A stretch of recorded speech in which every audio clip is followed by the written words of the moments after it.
All right. It's the Live Drive Jive Archive with your host Frank Bunday, broadcasting to you on BoobTube, Mugbook, and Twatter. Not really on Twatter though.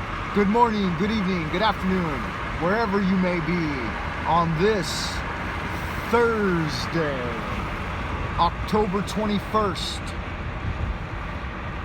It is the second day of the harvest moon, and the harvest moon should actually still be up. We're broadcasting to you live from the Central Kingdom of the Red Dragon, Beijing, China, baby. What's happening, y'all good-looking, sexy people out in Happy Land? I hope you're doing well. Wow, there it is, the harvest moon, looking beautiful, hanging in a westering sky.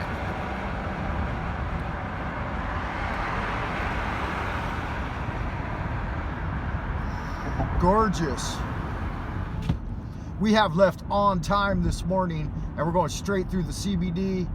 We have got a road strong with AI. There is the headed north on the 3rd Ring Road. There's the Da Kuchar. And the Zhongguo Zhan, where's that? There it is.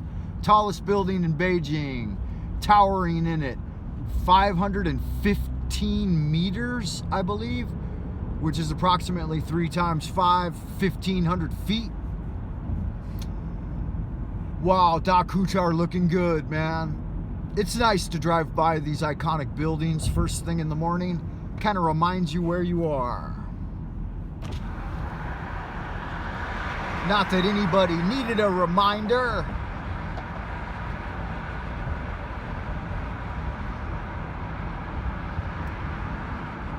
BoobTube has got us on a timeout.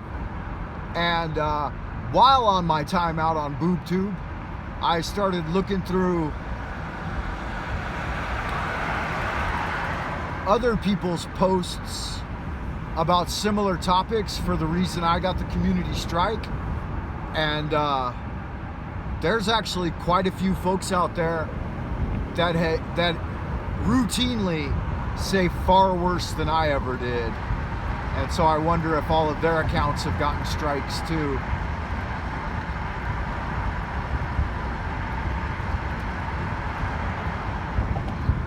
And I think, no, I know better. A lot of them don't, because they're company men, you know. They're allowed to say it.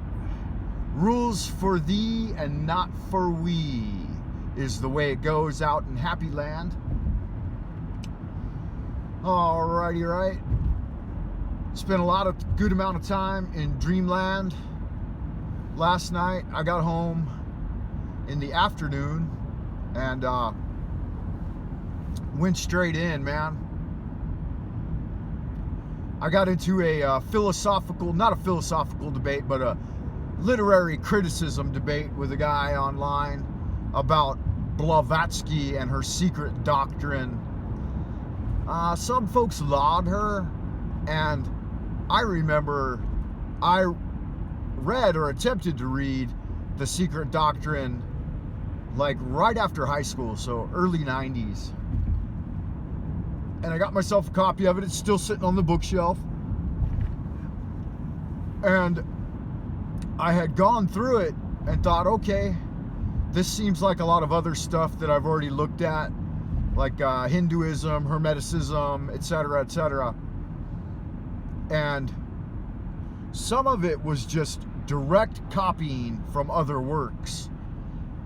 And it's an amalgamation of a bunch of different stuff put together like a buffet or a dish of chop suey. Just chop it up and throw it together. Her central theme did not strike me as anything original or groundbreaking or pioneering. And after some research, turns out H.P. Blavatsky was quite the plagiarist and a fraud, really. So I expressed my opinion along those lines and went in and did some additional research, and I'm not the only scholar that felt that way. I backed it up with citations by notable scholars in the field. And this guy was arguing the point that Blavatsky and Theosophy was responsible for the formation of the Western mind in America. And I thought, no, that's not right. It was the Transcendentalists. It was fellows like Ralph Waldo Emerson, Henry David Thoreau, etc., etc. It was the Transcendentalists. It wasn't the Theosophists. But people like their Manly P. Hall. They like their Blavatsky. Manly P. Hall's another one. He was elucidating and bringing forward lots of material. But as far as an original thought, I don't know, man. I've listened to a lot of his lectures, and they seem so pedantic and egg-headed and moralizing. It's like being in Sunday school and having a strict moralizing religious mom looking over your shoulder while you look at a Sears Roebuck catalog or something. And oh, you shouldn't desire one of those. That's just not appropriate. So the whole Buddhist doctrine of nihilism and the world as illusion, sure, the world's illusory, right? The transient post forms here, right? We can agree on that to some extent. But the spiritual nihilism of some of these belief systems strikes me as, no irony here, empty and void of meaning. And I don't feel that. I feel that there is meaning in life, and there's inherent meaning in the universe, intrinsic. Man doesn't have to put it there. This whole grand experiment includes man, but yeah, I don't know. Some folks go out in all different directions. Scientific materialism with its atheistic doctrine of the laws of averages and numbers and so on. It has its place, but it's not an organic system. The way it's applied in modern times, it's not organic, and it's not a dogma that needs to be obeyed.